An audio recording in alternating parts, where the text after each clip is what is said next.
மன அழுத்தம் உடம்புல எப்படி வெளிப்படுது, நம்ம உடம்பு அனுப்பும் ரகசியங்கள் என்னென்ன, இன்னைக்கு நம்ம பார்க்க போற விஷயமே அதுதான். மன அழுத்தம், அதாவது ஸ்ட்ரெஸ் அப்படின்னு சொல்லுவாங்க. பல பேர் என்ன நினைக்கிறாங்கன்னா, மன அழுத்தம்னா மனசுல மட்டும் நடக்கிற ஒரு பிரச்சனை அப்படின்னு நினைக்கிறாங்க. ஆனால் உண்மை அது இல்லை. மன அழுத்தம் நம்ம உடம்பையே ஒரு வாட்ஸ்அப் குரூப் மாதிரி பயன்படுத்திட்டு தினமும் நம்ம மக்களுக்கு மெசேஜ் அனுப்பிக்கிட்டே இருக்கும். ஆனால் நம்ம என்ன செய்வோம் தெரியுமா? அந்த மெசேஜ்லாம் ரீட் பண்ணாமல் அச்சீவ் பண்ணிடுவோம். அப்படின்னா மன அழுத்தம் நம்ம உடம்புல எப்படி தான் வெளிப்படுது, வாங்க பார்த்தரலாம். வணக்கம் மக்களே, நான் தான் உங்கள் தாய்மானவன். இன்னைக்கான வீடியோக்குள்ளே போகலாமா? முதல்ல ஒரு சின்ன கேள்வி. காலையில் எழுந்த உடனே உடம்பு சோர்வாக இருக்கா?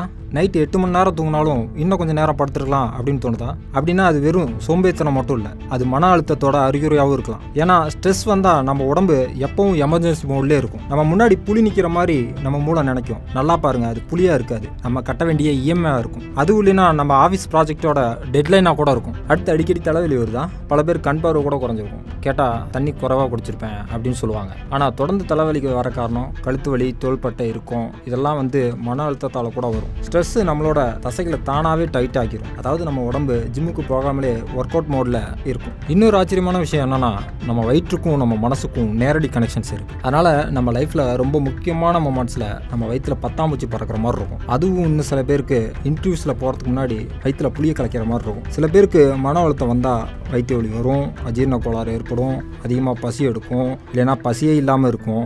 இது மாதிரி பல பிரச்சனைகள் வரும். இதனால தான் குடலை சில விஞ்ஞானிகள் 2வது மூளை அப்படின்னு சொல்றாங்க. அடுத்ததா, அடிக்கடி சளி காய்ச்சல் வருதா? நம்ம நல்லா சாப்பிட்றோம், அப்புறம் ஏன் நமக்கு இப்படிலாம் நடக்குது அப்படின்னு யோசிச்சிருப்பீங்க. அது வேற ஒன்றும் இல்லை, மன அழுத்தம் ரொம்ப நாளாக இருந்தால் அது நோய் எதிர்ப்பு சக்தியை பாதிக்கும். அதாவது ஸ்ட்ரெஸ்ஸுங்கிறது ஒரு சைலண்ட் வில்லன் மாதிரி.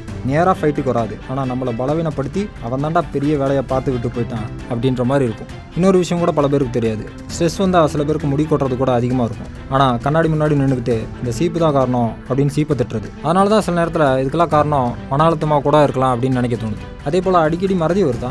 உங்கள் ஃபோனை எங்கே வச்சோன்னு தேடுறீங்களா? கையிலே ஃபோனை வச்சுக்கிட்டு ஃபோனை தேடுறீங்களா? அப்படின்னா வாழ்த்துக்கள். உங்களுக்கு மட்டும் இல்லை, எல்லாருக்கும் இதே ப்ராப்ளம் தான். மன அழுத்தம் அதிகமாக இருந்தால் உங்கள் நினைவாற்றல் அப்புறம் கவனத்தை கூட பாதிக்கும். அது ஏன்னா உங்கள் மூளை முக்கியமான சர்வைவல் வேலையில் பிஸியாக இருக்கிறதுனால சின்ன சின்ன இன்ஃபர்மேஷனை கூட ஸ்டோர் பண்ண மறந்துடுது. இப்போதான் முக்கியமான கேள்வி, இந்த அறிகுறிலாம் இருந்தால் என்ன செய்யணும்? முதல்ல உங்கள் உடம்பு காட்டுற சிக்னலை அலட்சியம் பண்ணக்கூடாது. போதுமான தூக்கம் இருக்கணும், தினசரி உடற்பயிற்சி செய்யணும், நண்பர்களோட அப்புறம் குடும்பத்தோட பேசி டைம் ஸ்பெண்ட் பண்ணணும், அதிகமான நேரம் மொபைல் யூஸ் பண்ணுறத அப்புறம் சோசியல் மீடியா இருக்கிறத குறைச்சிக்கணும், தினமும் கொஞ்ச நேரமாவது ஆழ்ந்த மூச்சு பயிற்சி செய்யணும்.